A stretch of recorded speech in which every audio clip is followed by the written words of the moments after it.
Welcome, everybody, to this Startup Grind Luxembourg in October. And we are pleased to have a very interesting guest today, which is the CEO of Roommate. But on that note, a little bit further, first, a few words about Startup Grind. Startup Grind is the world's largest startup community. And we aim to give companies everywhere in the world the education and the opportunities they need to build, grow, and scale their companies. Our values are based on three big principles. First, we believe in making friends and not only contacts. Second, we believe in giving first and not taking. And finally, we believe in helping others before helping yourself. And with this in mind, I would like to welcome Mattia Raffaeli from Roommate. Hello, Mattia. Hello, Steve. Hi, everyone. Thank you for having accepted to be our host in the Fireside chat. Thank you for the opportunity. You're welcome. Could you just, in order to break the ice, tell us in a few words, what is Roommate? What is it about? That's perfect. Yeah. So very simply, Roommate is a PMS, which stands for Property Management Software. Very simply, we help landlords and property managers in automating their daily rental operations. So if we are a tenant, you will have a landlord. Presumably, this landlord is a company, and oftentimes it's a company. So we help those companies in actually being more efficient in managing the rentals, as well as giving value to the tenants.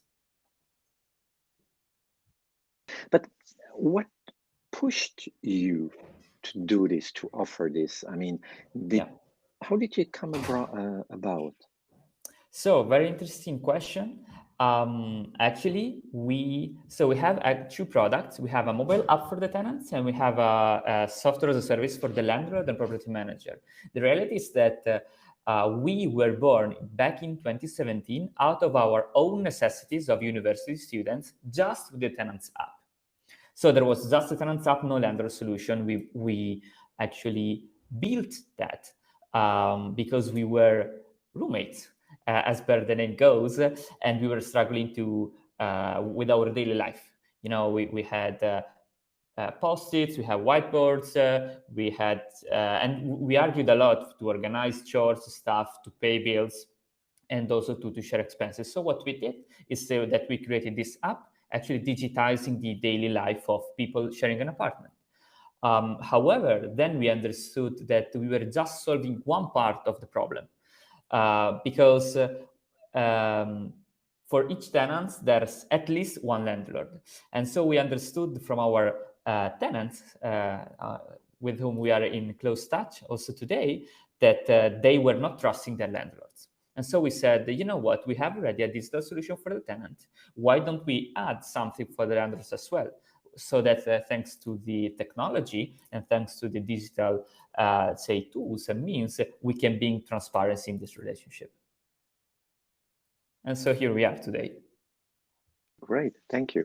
But I mean, it's nice, it's good that you had the pain and you wanted to find a solution, but how did you go about it? I mean, it's not everybody who witnessed or lived that experience which you and also I think millions of people everywhere are living on a daily basis. But how did you go about it? Did you have technical skills, or did you have do market research beforehand? What did you do first, or eventually one after the other? Yeah, definitely. So we are very lucky, and I think that our situation is super rare because we are 4 co-founders. 3 co-founders have a technical background. So we have 2 developers and 1 designer. And then there's me. I'm doing actually business, all the business related activities. We have 4 different, very, very different attitudes and characters, but with very, we are always focused on the product. on how to bring value actually to our users and clients. So how we did that was very simple. We had the technical expertise inside, and what we do when we provide and deliver new features is actually something called co-creation. So usually amongst the four of us, we end up fighting, arguing, struggling, because everyone has his own view, because we all come from different backgrounds. But at the end of the day, we always find that common ground in order for us to be able to help the tenants in delivering new features, in adapting what we did. And we also like to call ourselves as a turtle, like we are from Italy, so like in the Roman Empire, there was this sort of soldiers were using this kind of strategy, whereas inside the turtle we are mumbling, doing, iterating, going very fast, but outside we are super solid against the world and the external world. So we fight actually, but this fight allows us to co-create, to go on, to move forward, to improve. You were talking about co-creation. I mean, I guess that was at a time very early. You were co-creating, and you were, if I understood, you were doing this co-creation between the four of you. Yeah. And how did you go about testing the product, the so-called MVP road or something else? How did you take that one? Oh, well, as we were, and actually also our tenants, we were the first testers. So we were the first ones trying the product, the mobile app on our hands, because we were actually feeling the pain at the very beginning. Also, we launched the app back in Italy, back in Bologna. So what we did was a very simple awareness campaign where we were going out with flyers, with stickers. We were putting ourselves, so each of us had some universities, some target universities, and actually at the end of each lesson, we were just waiting outside with some flyers saying, hey, we are building this, you want to try it? Then for the landlord solution, when we also added the landlord solution, we understood the importance, because I am not yet, at least a landlord, the importance also of early adopters and beta testers. So today we have a bunch of people that with whom we are working very closely, and that they are testing our solution and the new features that we develop and we deliver. Okay, thank you. And on the other hand, I mean, how it's nice to have this tool. Yep. And the tool is, let's say, so in the beginning, the tool was that you, let's say, as a student, could find roommates or could find a place which you could rent and so on. On the other hand, that's one thing. I mean, people who have the pain, let's say the students, for example, they have the pain, you get them. But how did you find the other part of the market equation? I mean, the flats. How did you mix that up? Because it's nice to say, okay, I want to find a roommate, or I don't have a flat, but I'm looking for one with to share eventually. But how did you put those two together? But because I guess that's where the added value is. Yeah, so actually, what we do and what we have been doing since the very beginning is not strictly finding a roommate, but it's organizing the daily life within the apartment. So a little bit later in the stage, and how we actually also got the other part. In this case, for example, the landlords part. Very simply by speaking with our tenants. We are in constant touch with them, and periodically we ask them, hey, how is it going? Hey, what would you like to improve? What would you like to see? What would you like to not see anymore? Because that's as important as building new features, taking out the ones that are not used or not useful enough, by improving them. And then we understood, they told us, hey, look, actually 95% of my, let's say, income as a student or as a tenant goes into the rent that I pay to my landlord, and effectively I cannot attach a value or a service to the rent that I'm paying.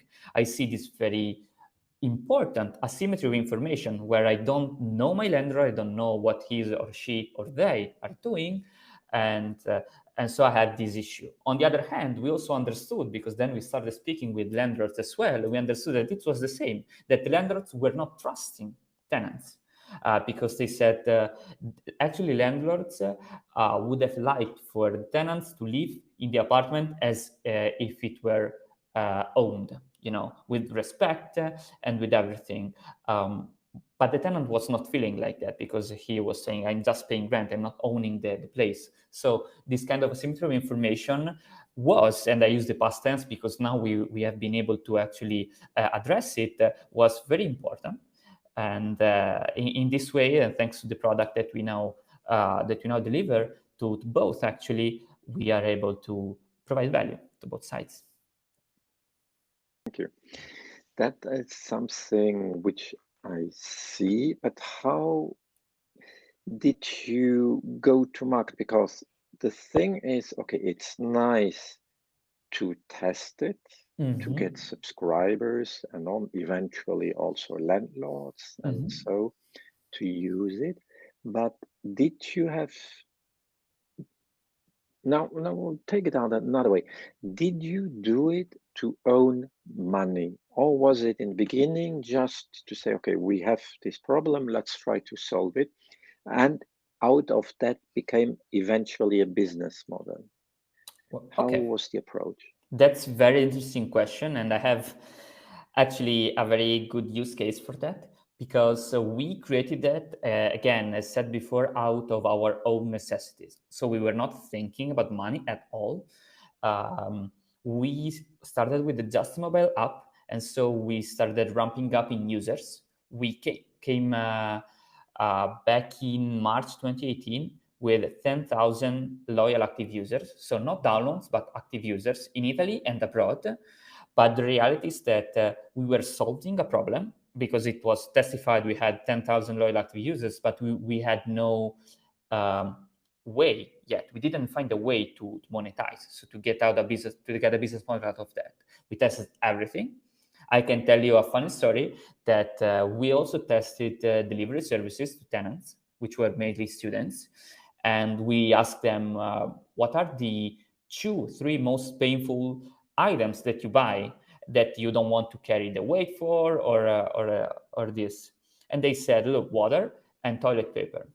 So actually what we did was stacking up our own places of water and toilet paper. So if you entered my apartment in Bologna, actually there was a room just dedicated to water and toilet paper for us to do the delivery, to test this kind of business model. However, all the tests that we did were either A, not scalable, or B, the unit economics were not standing. The revenues were below the costs and the complexity of it. So in that very moment, and by the way, that's also the moment when we ended up in Luxembourg, thanks to the Fit for Start program. We attended this Fit for Start program, where also thanks to the coaches, we had been able to understand that asymmetry of information I was referring to before. And so also we understood that money relied in another part of the equation, so on the landlord side. That's in fact why today the mobile app is free, and has been free, and it will be free forever.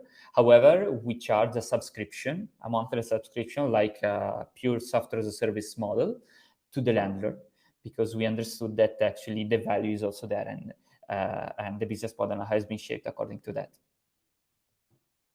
This means, but how did you convince the landlord to this subscription? Because on the one hand, in most markets, the offer of flats or spaces to rent is lower than the demand. So they have the strong trigger.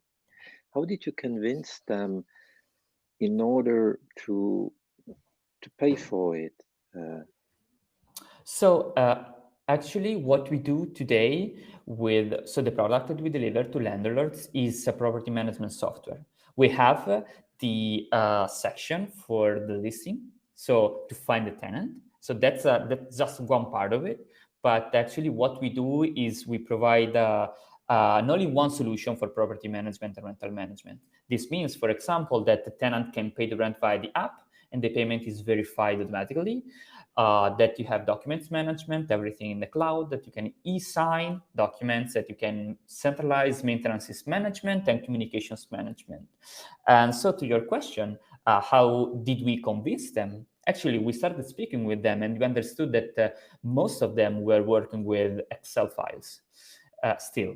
Even the ones that had a professional property management job, maybe ones with 100, 200, 300, 400 apartments, they were still managing that with Excel files, with emails, with calls, with WhatsApp at best. So as you may imagine, they were struggling a lot. The pain point for them is very high.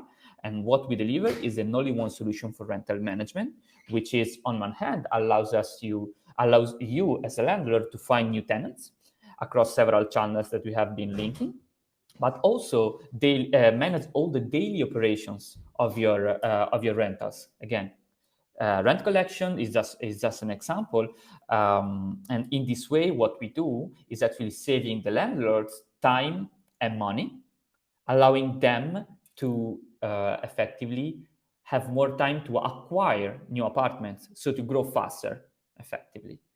And so, actually, what we are an enabler for faster growth for them. Okay, thank you. The other thing is, I'm also. Do you hear me? Yeah, please. Yeah. The other thing is, I'm also taking some questions from the audience. So it's not that I'm going back and forward, but trying to put them in is that's one part. But in fact, one may say you are a little bit the CRM, the sales force for the landlords a little bit, so we that can they say can that. manage it. Yeah. On the other hand, is there a two communication channel? So, for example, that the student who is renting the apartment, if, for example, something is broken, and so that they can use your app or your services to get in contact with the landlord, a little bit like a ticketing system for the landlord. Is that correct? Rightly so. And actually, there relies the great part of our differentiation, because not only we give the tenant a tool to manage their daily life, amongst the flatmates, but also we give her the direct connection with the landlord. So, for example, the tenant, as said, can pay the rent from the app, but also, as you said, opening maintenance tickets, chat with the landlord, have access to all the documents related to the tenancy. Just examples. Also chat just with the tenants, so that the landlord doesn't see this chat effectively, but chat just with the tenants. And again, when I was saying only one solution for rental management, is it true for the landlord, but also for the tenant? Because the tenant can actually manage everything, and when there's something that is, for example, fridge is not working anymore, just as an example, you just open a ticket from the app and everything goes from there. Thank you. And then, okay, you have the acquiring, you have the let's say, the student on one side and the landlord on the other side. Yeah. But how did you evolve? As I understood, you started in, let's say, Bologna in Italy, and then you mentioned you went abroad. But how did you manage it abroad? Because I guess there are also some regulatory or compliance issues which are changing from one country to the other regarding the relationship between the tenant and the landlord. How did you go about that? Were you aware of them, or was it more okay, learning by doing and learning it the hard way? Oh, so yeah, we are aware of the fact that there are differences in terms of regulations in lease agreements across countries. However, as per what we do, So the kind of daily operation that we streamline, the operations are the same across countries. For example, you pay the rent in the same way, i.e. via bank wire transfer, whereas you are in Italy, Spain, France, Luxembourg, Germany, Belgium, whatever. Okay, so for these very specific operations, which are the ones that we add value for, actually there are no differences across countries. And what we did was just we are used to test very fast. So we released the version in English, because initially, obviously, it was just in Italian, just for the Italian market. So we released the version in English, and we started seeing that the solution, also the landlord solution, was starting to be adopted in Spain, in France, here in Luxembourg, in Germany, Belgium, Portugal, in the main, let's say, continental Europe countries, effectively, as well as Switzerland also, for example. So we understood that the problem was not just confined within the, let's say, within Italy, but was today European, but we believe worldwide, actually, problem and issue, the one of digitizing the property management. And so we went from that. Obviously, we are very focused. So it's not that we do everything at any time. We do just one thing at a time, but done very well. And we go very fast on each, so that we understand, is this working, this is not working. We are, I'd say, very much data-driven in the company, so that decisions are taken on the basis of data and not on gut feelings, let's say, the decision on iterating or not any kind of feature or solution or initiative. And so, yeah, from there, we started from Italy, and we went abroad by testing and continuously iterating the solution. Because that was also a question which came back a little bit, is how did you decide to go to the different markets? How did you select them? Was it more a little bit, okay, because you were a pull, or was it more that you said, okay, these are interesting markets and we go to them? Yeah, so again, our focus today is Italy, Spain, and Belgium, in this order in terms of markets. Okay, so we are pushing, and the contrary of pulling, on this market. So we are pushing on this markets. However, we have been able to close a very big customer in Germany, completely inbound, meaning that they came to us saying, hey, I'm desperate for your solution. I need that. Can I use that? Yes. Okay, done. But very important, I don't want to sound that we are not focused, because we are very much focused in terms of market and market penetration on the countries that I refer to. But we have some pulled initiatives also from outside. Okay, thank you. And on the other hand, would you say you are more a B2C or more B2B?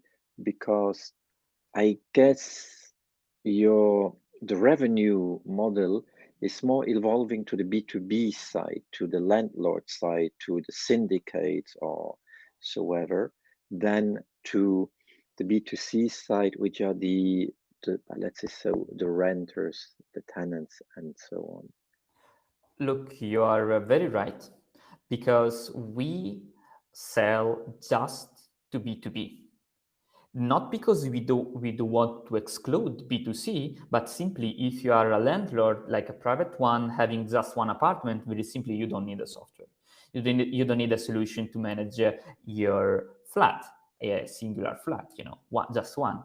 So we work best with B2Bs.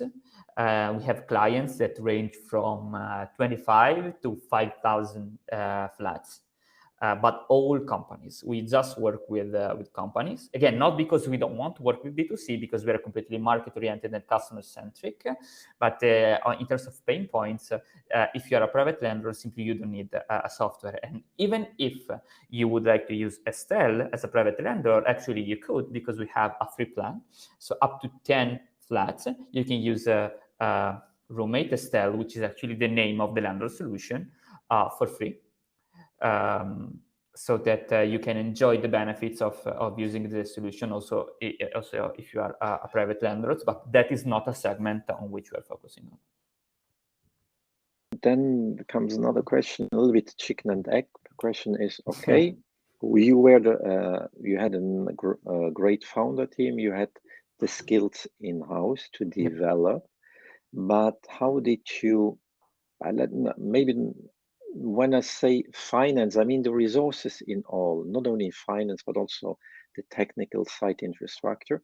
How did you go about that from in the beginning and then also in order to scale? Because I guess that you didn't have a revenue immediately, that it came step by step, and before you had a subscription model, it was a little bit probably pay as you go and so on.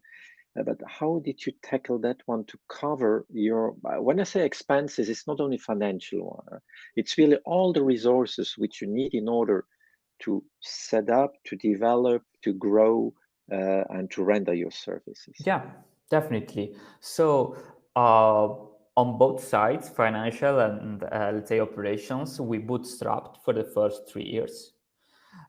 Then, when we understood that we have been creating something that not only people wanted, because that we had already validated with the app, but we didn't validate the fact that people were willing to pay for that. When we validated that second assumption as well, so when the landlord solution came in and was released in the market, then we understood that it was time to grow faster, both in terms of team and in terms of obviously growth, clients acquisition and marketing expenditure. So that's when, and that this is dated actually 1 year ago, in October 2020, when we raised our first pre-seed round in Luxembourg, here in Luxembourg, from Luxembourgish business angel investors, which allowed us to refine and actually, I'm using a very strong word here by meaning finish the MVP, because the MVP is never finished, I believe. But let's say finish the MVP and start growing in Italy mainly, and a little bit abroad as well. The team in the meantime has expanded from 4 people that we were to 9, and but there actually what we did is very simple. So we mapped everything that each of us, so each of the 4 founders, were doing on a daily basis, and we said 2 things. One is, am I good in doing that? Yes or no. And second is this something important? Yes or no. And then we decided to hire in those fields where we didn't have maybe the skills to do that, but that they were super important for us. So for example, sales, marketing, and also development, technical development. Because we believe in the team that when we hire someone, it's that person that has to tell us what to do. It's not the other way around, you know. And so we already were diversified, I'd say, in terms of skill set. But now with the hirings that we did, we have been able to have, I'd say, complete full of skills, set of skills, sorry, in the company, so that we can actually grow faster. And on the other hand, I mean, the team is always very important, especially in the founding team. Yeah.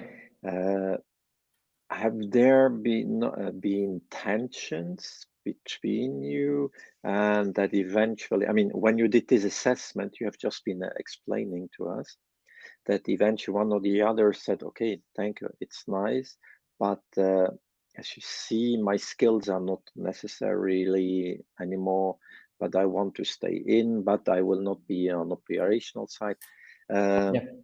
How do it? Because very often here at Startup Grind, what we hear is, on the one hand, the team is important, but on the other hand, there are also evolutions in the team, because you mature and you evolve yourself as human beings.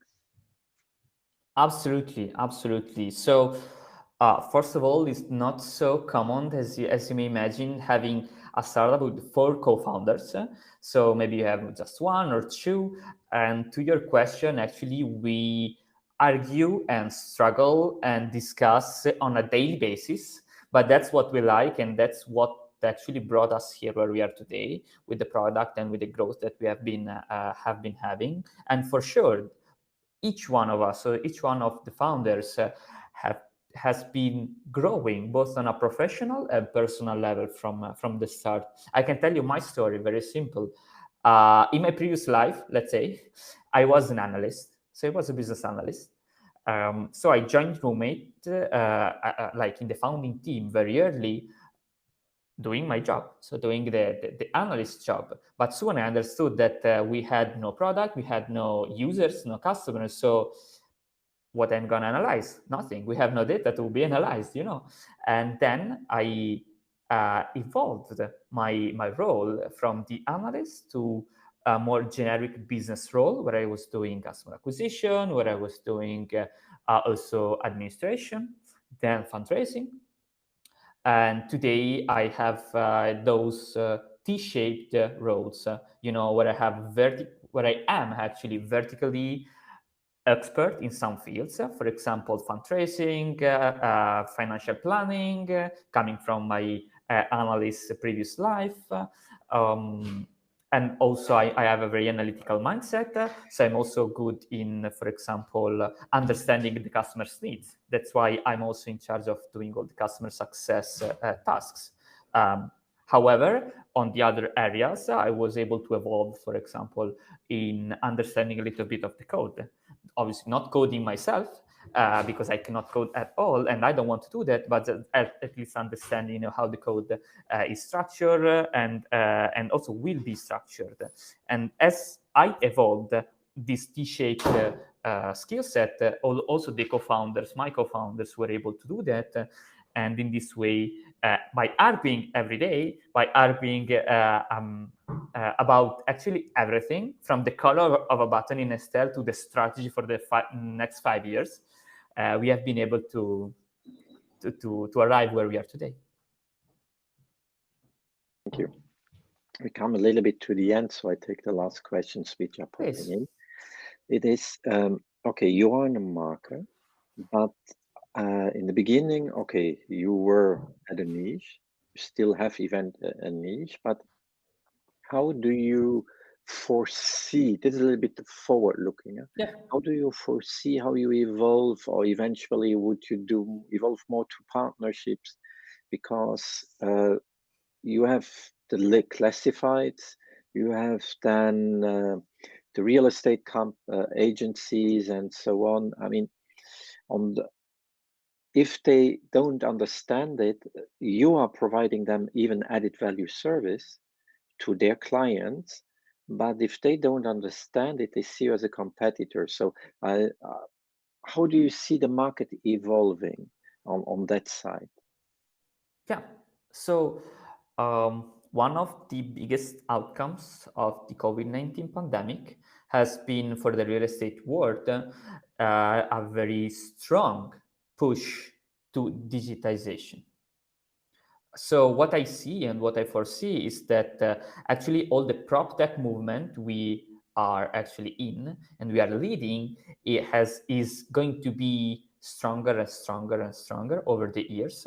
That means that we will be able to do partnerships. Actually, this is something that we are already doing with real estate agents, with the listing portals, with landlords themselves, by allowing them to group together. For example, let's say I am in Luxembourg.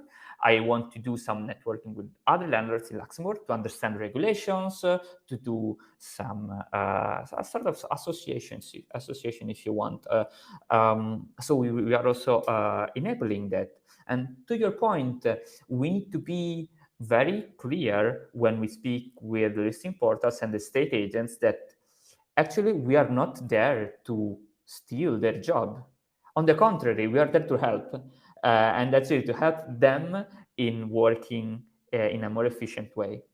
So this is also something we learned the hard way, on how to communicate the value Because, for example, real estate agents are, again, our partners. We have lots of partners that are actually real estate agencies that with which we do just commercial relationship or something also deeper effectively. But we are here to actually enable them and allow them to grow faster as well. Same for the landlords, rather than stealing their job effectively. And if someone is not actually grasping and understanding that, then we do our best to be clear, but obviously we cannot convince everyone. So for the ones that we cannot convince, we simply say, hey, no problem. I wish you a wonderful day. We are always here to help. If you want to come back to us at any time, we are more than happy to be helpful to you. And in order to close, as I introduced Startup Grind in the beginning, a little bit according to the 3 values we have, we very often ask our fireside chatters, how can the Startup Grind community or a Startup Grind member assist you eventually in one or the other way? Great question, and I think that's one of the best questions that you can ask to me or to any other member. So our challenge today, and conversely, how you can help us as a community, is ramping up the sales organization. So today, what we are doing is actively hiring salespeople that are supporting me and the other guy who's doing sales with me in selling our product. So if I were to say just one thing that the community can help us for is, hey, we are hiring. If you're interested in actually joining a vibrant, fast-paced, I'd say, and high-growth startup, we have our LinkedIn page where you can find our jobs. And so more than happy to be helpful on the side as well.